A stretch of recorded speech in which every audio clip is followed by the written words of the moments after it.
We all know that Lucian is the most broken AD carry in the Dragon lane. But what about a new build that brings kind of a new kind of flavor to this kind of champion? With the newly buffed Stormrazor, we get to have a faster crit scaling, and after watching this video you will understand the benefits of having Dustblade over having the power of having Stormrazor.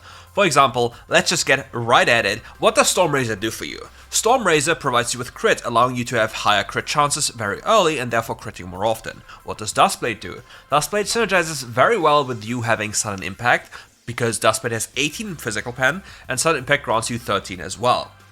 Which means you have 31 armor pen, which in the early stages of the game, especially considering your first item spike and the armor usually champions have that are squishy, is going to be very powerful. You basically take away 75% of squishy champions' armor upon completing Dustblade. Maybe closer to 60, but you get the idea. With this in mind, you'll completely demolish them and snowball through the roof. However, if you don't snowball, this will fall off very heavily, whereas Stormrazor will itemize perfectly into your crit on curve, and you will not feel the downsides of falling behind too much. Nonetheless, Lucian as a champion benefits from both, so if you're playing into full squishies, go for Dustblade, and if you want to test out the other one, the other version, do yourself a favor and do so into a little bit chunkier compositions. Now we see a lane with Karma playing Giga backline against Nami Draven, even though she can play a lot more aggressive, and it's mostly about like, when it comes to laning, like Lucian is all about aiming the first ability for minions to hit enemy champions, using the second ability to proc bone plating early because you always hit it, and using the third ability go for cheeky trades or quick like auto reset, and deal the maximum damage possible, possibly even avoiding, for example, a Nami bubble or the Draven knockback with Stand Aside. The Karma, on the other hand, wants to get her empowered version of spells and use the second ability. With this, she will always root them and put pressure on the enemy champions. If you don't do this, you'll punish yourself heavily because you're always trying to only go for like little Qs. That is not the goal of the champion. You have a very high all-in window with a Karma, just rooting down the enemy and removing the counterplay the enemy has available by denying them movement. But yeah, for the laning phase, we see some cheeky trading here. Amumu is not all at the scene looking for potential play, but the ward being placed earlier here denies his efforts, and the Wukong is still clearing the jungle here, as it seems. Draven is isolating, but they need to be careful about the Amumu. If the Amumu wasn't spotted here, the Draven just instantly dies here. Nami also has no mana. This looks like a bait, but apparently it's no bait. They just died too early. And this is what I mean. Like, Nami had no mana, and Lucian has a very high damage. And if you make a mistake, you just disappear, because that is something that makes Lucian so strong. Lucian, compared to any other AD carry, can punish you instantly, similar to Draven. But he does so brutally that you just die within a second. And why does Karma want to hit this? You just lose one minion, but you get like a reset. Like, this is just a misunderstanding of how waves work. Unless you wanted to, what she could have done if she really was a faker, she could have tried to kill the cannon as fast as possible so Chronix gets the gold, but then the recalls are desynced. But yeah, because as a support, if you have the support item and it's not fully stacked yet, disregarding of you having a stack or not, you'll always give the full gold to the AD carry. Always. So, if anybody with a support item is last hitting minions close to you, you always get the full gold. Oh, brother just skilled his wrong ability. Classic. And this will actually cost him. The bubble also connects. Are you serious? This is something that pisses me off to Narnia, by the way. Because Nami bubble never hits you, but still hits you. The hitbox is just a massive lie.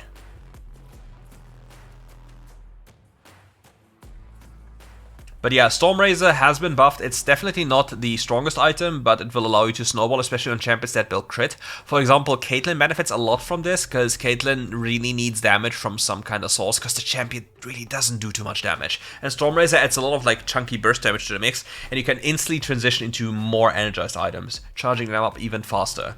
Because Caitlyn really suffers from a lack of damage right now, even though her laning phase is really good. If you play well, she just needs to stomp lane so hard and still suffers like dealing with tanks too much.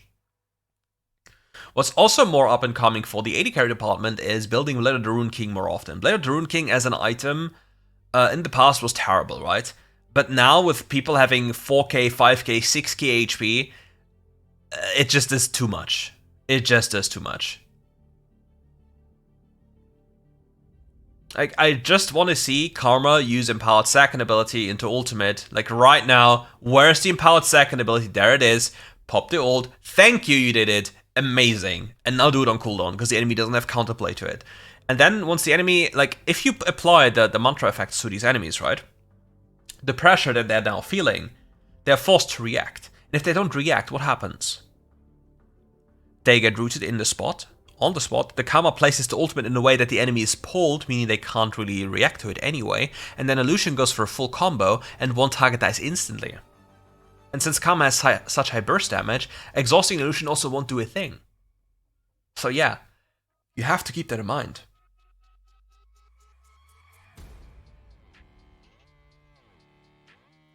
Yeah, also in the chat you see one of the reasons why Stormrazor scales compared to Dusk, but ooh, the Vladimir is now popping off mid lane.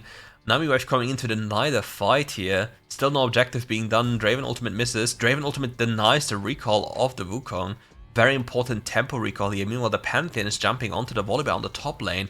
Now the Draven is alone in the side lane. Hello, Mr. Draven. You're about to bet rundown. Ooh, the crit into the face. Another into the face. Exhaust pops. Karma just very late on the play here, not really seeing what was happening. Also, running heal on Karma? Come on, man. What are you? Afraid? Unbelievable. Now the Wukong is being caught again, has to flash away. The angry toilet paper is on the move. Vladimir on 1 HP. Katarina nearly gets an instant kill there, but gets bubbled again. Like, these bubbles are crazy. Exhaust now on the Draven, turning onto the Draven, looking for the big damage. Lucian without cooldowns feels so bad though, but Lucian in full cooldown, like damage rotation, just pops you. Because you get so many brutal procs. You get auto attack, Q double auto attack, spell double auto attack, spell double auto attack. Those are so many Kraken procs and so many brutal procs. If you just check the death recap after dying to a Lucian, you will see how much damage you've actually taken from runes. And sadly you can't see sudden impact, but you'd also see after the game like that bonus damage of sudden impact. It's crazy.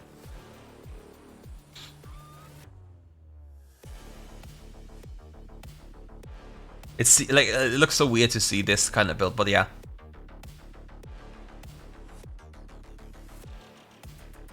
Now the Casa King. What is Katarina thinking? Turning around here, Vladimir dealing so much damage. Nice flash out of the way, but will fall to the Vladimir ultimate. Boop! And you're gone. Vladimir scaling.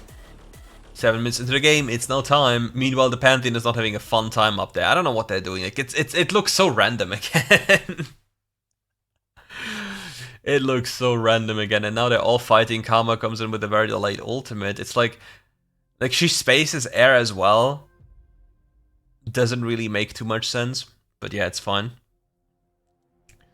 Lucian now, again, goes in for all the money he can get as an AD carry, farming as much as he can, and as many places as possible. Just making sure they have the best economy, fixing the wave, then probably going over to the Kruk camp, just making sure he doesn't lose out on anything.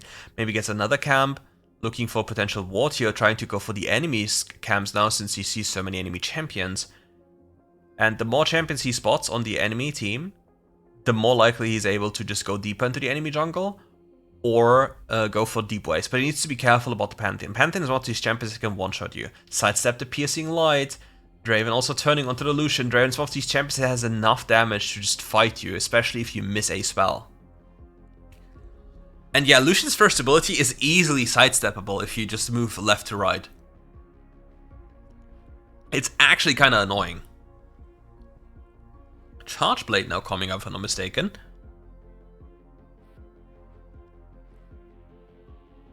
Charge Blade now in the inventory. Adding even more magic damage to the burst combo, because now we have a very heavy magical profile. We have the Stormrazor proc, and we have the Charge Blade procs as well. Nami Wave connecting, slowing you for like 50k.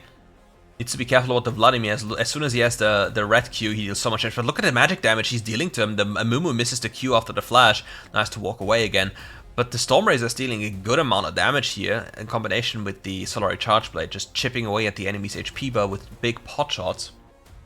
I really want to play Caitlyn again with like an Energized build and see how much better it is. I really don't think it's a lot better, and I think the item build wise, it's going to be so difficult to properly maneuver the champion.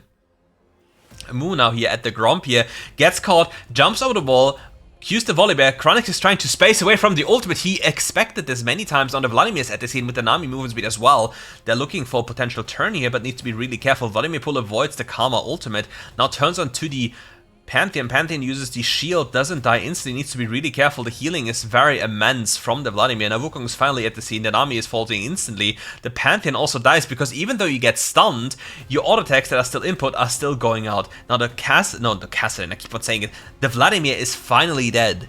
This champion, these champions, they are so annoying. Yeah, with AD carries, it's just about spacing. You need to understand when you are allowed to deal damage and when you're not. Because if you make the mistake of getting too close, you will just disappear. Because you're so squishy. And this is one of the most limiting factors as an AD carry, and especially on Lucian, because you're such a short-range carry, right? If you ever get too close, you just die instantly compared to, for example, a Volibear. Like, a Volibear will just be like, okay, bro, yeah, cool story, I'll just tank all your combo and then, you know, move on. But yeah, for an AD carry, it's not an option. Need to be careful of the Pantheon. Has a lot of burst damage, but he also has a lot of burst damage. Shield isn't used now, jumps after him. Look, this is what I mean. Like, Pantheon is a crazy champion. He just nearly one-taps you. If the Pantheon probably plays it slightly differently and isn't instantly scared, I think this one could be very, very different as well. And if he doesn't have flash, he loses this, by the way. The dragon here is not really that relevant. It would enable them to get the soul, but it's already a very late dragon anyway. Katarina gets a free kill here onto the Nami. But the Volibear just walks away and the Amumu is stuck in the pit, tries to go for the dragon, tries to secure it, but there's just no option here. Now Katarina is feeling herself a little bit too much, jumps in, gets taken care of, and it's, well, we have a game on our hands again. See somebody hiding there, waiting for a blue buff to respawn, we have some time. We finally have exhaust just in case the Pantheon thinks about some shenanigans. Pops the Ardent Blaze, misses the blue buff respawn, classic WildRift moment. And yeah, while you're at it, like the video, very important. Comment as well, just to boost the algorithm. Just make sure that the video gets as much traction as possible. And while you're doing this as well, check out his Twitch and check out when he streams. And if you're really nice, give him a sub there as well. It's not a for free one, but still. And if that is not something you can do, at least grant him a view. He'll be happy about this, and you will see some clutch gameplay. Wukong not trapping in the enemy jungle. The Pantheon is caught there alone. Now the Vladimir is also in transition. Lucian blocks the movement off completely. There's a mid wave that needs to be taken. You need to have mid priority here just in case the enemy wants to trade something for your play in return. Now they're wanting to start this Nashor, but it's very, very, very scary here because the Amumu can just jump in. And then we have a Nami wave as well. The Vladimir is now going in, granting them some vision, deals some cheeky damage, turns it around, comes in again. The Amumu jumps in here. The Lucian secures the Nashor somehow. I don't know how it's possible. Now the Vladimir gets instantly blown up. And the Katarina is getting the clean-up job done.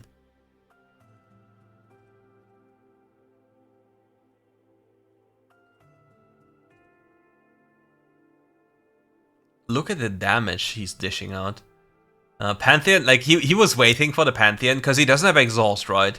And if the Pantheon jumps in without exhaust, at this point he just dies. And he doesn't want to take that risk, so he waited in Focke War away from the tower, so the enemy wouldn't know where he is, so until the Pantheon shows. Because otherwise, he might just die, and it's definitely not something you want to have, because now he gets the mid lane towers, he gets every piece of gold, he gets to deny...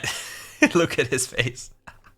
He gets to deny every single bit of the enemy's resources, while also getting the maximum amount of gold. Now he'll buy another massive item. Will he choose for the... He goes for the Mortal Reminder just for the enemy, for the anti-healing onto the Vladimir. One of the issues I think right now might be a little bit the sustain here. I don't know how much sustaining he has. I think he's running Bloodline and Gluttonous. So he needs to be careful that Vladimir just doesn't snack him alive. But he has big burst damage, so if Vladimir makes a mistake... Ooh, the Amumu bandage just over the wall nearly went wrong. If that one connects, he's instantly dead, because he can't just zone us anymore. He's just rooted in place and just dies. Now the Amumu's on the run, doing all the damage. The Pantheon ults to the left side. Goes for the Volibear, makes no sense again. Vladimir now in the front line, deals so much damage, has to Zhonya's here. Avoids certain death by the big suck of the Vladimir. Now needs to look for an opportunity to regen up a tiny bit again. It goes for an instant turn onto the Vladimir. Vladimir instantly dies. Just look at the potential Lucian has. This is what I mean. This is what AD carries can do. Like, this is what Lucian can do. You can instantly turn on something and instantly burst somebody, which the fewest AD carry champions have the ability of.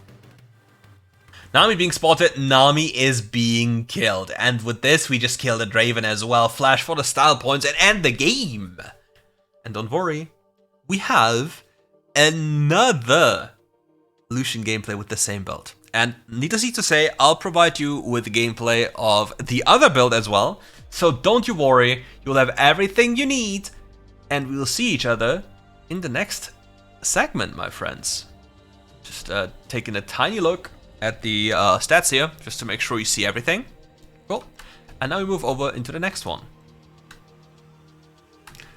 This time we are playing on the main, being like, I think 20 LP higher or something, so it's not that much of a difference. Playing with Lucian Nami, a very dominant lane. The enemy team has a Janna, and they get the pole, they get the priority position. Just need to be mindful here. The enemy team is playing Janna Seraphine, if I'm not mistaken, so that will not be a very not much interaction is gonna happen.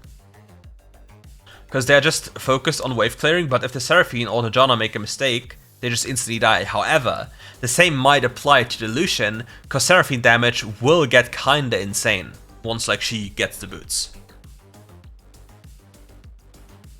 Big downside, however, is that the enemy is just pushing in the wave here, meaning that they have to overextend, and this puts them at risk. Meanwhile, Chronix is not trying to push the wave too much, he's just trying to last it. Gets enemy cooldowns here, but you see like the bullying of these mages is very, very high, and this is something very good against Lucian as a champion. The bubble connects, goes for a quick trade here. Nautilus is also at the scene, goes for the flash, hits the hook onto the Seraphine. Certainly we shall not die. Yeah, she doesn't die. Big investment here, going for a free camp clear into an instant gank down here. He really wants to make sure this Lucian is getting accelerated, but you need to be mindful. Seraphine damage is much more than people expect, and now the Nautilus could also come and dive here. That would be a beautiful play if he does the crab and comes in for a dive. You really do not want to miss out on that opportunity. You should just walk around the corner. Walk around the corner, don't recall, brother. It's a free dive. You deny them everything. He also keeps the mana here. He just walks up to deny the enemy, hooks the wall, which is a very good play because that lowers the cooldown and the enemy has to flash anyway. So if you have the option as a Nautilus to hook the wall behind an enemy champion and hook the champion, you can just hook the wall and then everything will be fine because you will get there, you will get closer with a low cooldown. And the Talon kills the Nami. I think it was Ignite or Red buff. Ult being popped, but Talon can't just jump the wall because he already jumped the wall. Flashes forward, gets the quick little kill here, but Nautilus gets the kill. They can't continue for more. Oh, the Nautilus falls to the Seraphine. Seraphine damage is so high. Like, it's so underrated in damage-wise. And, like, mages in general are very good. Like, anything with wave clear that doesn't really need to interact with Lucian is very good into Lucian. But you need to play according to a few rules, because if you don't, you just die. And then the Lucian's gonna snowball and gonna one-tap you on cooldown. So yeah, keep that in mind. Nami could have potentially walked this way upwards into the river and take little damage and have the wave in a very good position, but now this wave will be bouncing back to the enemy team. Depending on the enemy jungle, this could be a potential disadvantage for them. But yeah, let's see what happens. Unless this next Melamine walks into the tower, this will slowly be pushing into the enemy team. So do not worry, just take some time. And yeah, Seraphine is level 5 now, so if we are trying to all in, things can go very wrong. But if we manage to like crowd control them instantly, like Nami Wave into bubble into one tap, this is a major change. Because the enemy Seraphine just used her second ability, which is a very big game changer if she gets the empowered version in terms of tankiness. Big damage coming in. Nami is very slow on the trigger here, could have done something very nice. The Darius on the move here hooks in, but it isn't enough. Just get us exhausted and the Nami just walks it off. Doesn't have to care. Very nice. Now the Nautilus at the scene as well, just walks around the corner, the bubble connects, auto attack onto the guy hits, the ult is being popped into the backline, will the Darius fall? He finally falls, nice hook here, the Seraphine waits very long for the ultimate, and you see the damage that comes in. I just really wonder, why did the enemy not react faster to this play? They could have probably saved the Darius here. Because let's say you get ulted as a Seraphine by Nautilus, you can ult yourself. Because nobody can cancel your ult unless you die, which means you ult while you're getting knocked up by the ultimate, and then the enemy who's trying to ult in you is getting CC'd as well. So you're basically mitigating the CC window you're in by CCing the enemy yourself and limiting the chances of you dying and helping your allies as well. Like, these are some niche things that you have to keep in mind. The Gragoose is just body slamming into the Talon, putting the wave in a relatively good spot, chasing after the enemy. Just making sure they don't get anything for free. With the game pace as it is now, they just keep on pushing. Talon in the mid lane, Janna going for a quick rotation. Nami is very much delayed, to be expected. Janna is a lot faster on the map. And the Talon will probably get the kill. He does, but he falls in return. But it's all around the Nasher, all around the Dragon and the Herald timer. And the Darius is just waltzing around the map, not really focusing on an objective. Now finally turning his eyes onto the Dragon. Oh, Seraphine walks too close. We just jump on the wall in 3 seconds and kill her.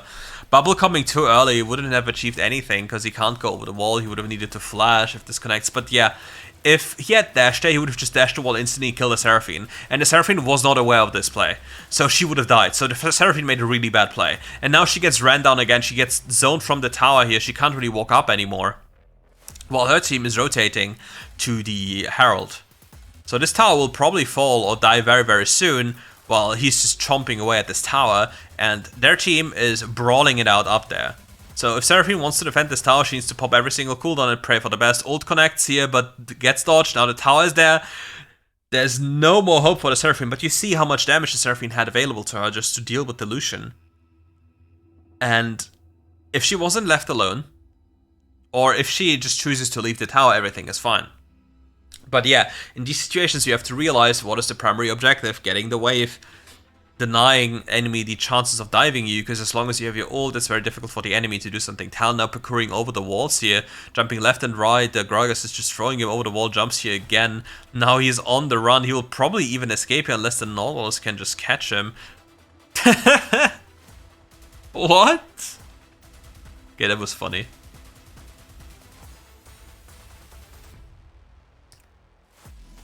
That was funny. Nearly 45 seconds of platings are still available, so yeah, we are just hammering away at this tower up here. And we're looking for more potential. The bear is angry. Somebody poked the bear. Fuming up there. And giving Lucian free gold, never a good thing. Giving any type of AD carry free gold is never a good thing if you ask me. Midling's being caught again there, as it seems the fish is on the run. The fish will certainly get axed here. Farewell, fishy. Meanwhile, for the Urgot, you need to be kind of careful of. The champion itself is not the biggest problem unless he reaches you. That's the big problem, and he has a glory enchant, so he will reach you. Because the champion, similar to, for example, Volibear, ooh, nice glory enchant, flips him over, will certainly fall here. There's no way to escape anymore. He will get dragged in very soon, and there is the fisherman Urgot. Yeet! And just generally speaking, Urgot suffers from the same fate as Volibear does. You are very chunky, you have very high damage, but you can get kited very easily, which makes it very difficult to constantly perform unless people literally run into you 24/7. It's like the Swain conundrum, where for some reason you see the Swain bar of his ultimate ticking down and people still run in and give him an old reset for zero reason. Like, nobody wants to deny him in any way. Plus, Urgot Titanic Hydra is very interesting, to be fair. Bubble into the brush here, looking for another potential. 130 gold into Solari Charge Blade. Need to be careful. The Seraphine is popping spells into the Fog of War. Darius also here very much alone. Very curious what the enemy is trying to do here. Gets hooked in dash, but it doesn't matter. Gets the spacing. The Nautilus is seeing that guy for 15 years as a free kill pickup. You hate that one to happen. Lucian's team is getting slowly back into a game state where they can actually do something. I mean, they can still do something. They have to play around Chronix. They need to play around the Lucian. The Lucian is the primary carry here. He deals the most damage in the fastest way, and everyone that just assists him will automatically just get a free pass. Look, he's hooking the wall just to get closer here, but needs to be careful. He doesn't have the mana. Talon jumps in very close here. For the funsies, then jumps away. The Urgot comes in close. Nobody's body blocking him. Very, very dangerous, but now walks in and just instantly dies. This is what I mean. Hook sadly misses, but there's so much damage. But if you're playing for a carry, right, and you are like a tank, which the Nautilus appears to be, you need to be in front of the carry and just block skill shots that come in line. Darius ulting here just to deal the maximum damage. If that Q goes through, he heals for a significant amount of damage here. Turret falls, Blue Wolf is keeping in sustain, and well, the 9 movement speed isn't enough, and he doesn't reach. So much damage being taken here as well, and probably needs to be really mindful. Regions up in the jungle department really fast, also having the Nami heal him over and over again. The Nami needs some mana though. Dragon spawning soon. This is again an Infernal Soul, like a potential Infernal Soul, but for the enemy team. So denying this dragon is not going to be a bad thing. But will the team be in a position where they can do anything about this? Because if they're not, then there's just going to be a lot of trouble here. Going for the knockup by the Nautilus, dealing so much damage. Getting charmed though, needs to be really, really, really careful. Playing the backline, dealing so much damage. The Urgot is still just not being able to do anything. Darius goes for a big Q, doesn't hit anything. The backline damage is coming through over and over again. Not only the Seraphine is left. What a beautiful engage by Nautilus very early on. He pops the crown. Does the Nautilus have the ability to sadly hooks a minion instead of a wall to the left, so he will not be able to reach. Now they have to pillage the enemy jungle as good as they can if there's anything available, and from this point on, they need to focus playing around the Nashor. Now the dragon lost all value, because every team just has one dragon, so it doesn't matter if the next team gets another, like the second dragon. It's literally not relevant. So making sure that you have proper setup around Nashor is much more important. Greg is not being in the process of being ran down in the mid lane for no reason. I don't know how that even happens. They just all appeared mid lane, said hello my little friend. Now Chronix comes from this side, looks for a potential angle here. Needs to be mindful because you can't really kill the Seraphine because of Crown. Goes for a big chunk of burst damage onto the guy, dodges the ult of the Seraphine. Goes for big damage here, goes for the ultimate. Now the Darius jumps over the wall, goes for a big combo, but his team is peeling for him. He has enough time, the Nami keeps him sustained. Now the Talon can't really do anything, doesn't have ultimate available, and can't really gap close here without dying instantly.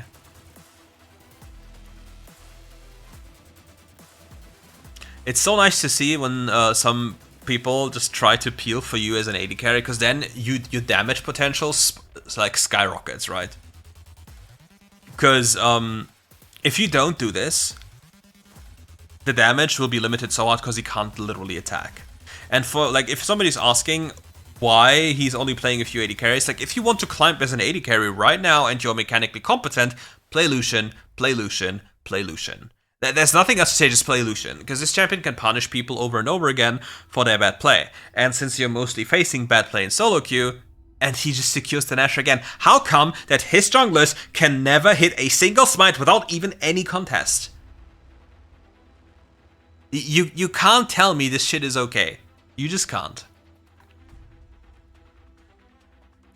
And like, look, he's not even trying to run after people for funsies. He's trying to maximize the gold income, trying to maximize the pressure on the map, just punishing people over and over again. Ooh, the Darius hits a hook here, waited in the brush, has to flash away, goes for a big chunky combo. Survives with 1 HP now, turns onto the enemy Janna, gets knocked up here.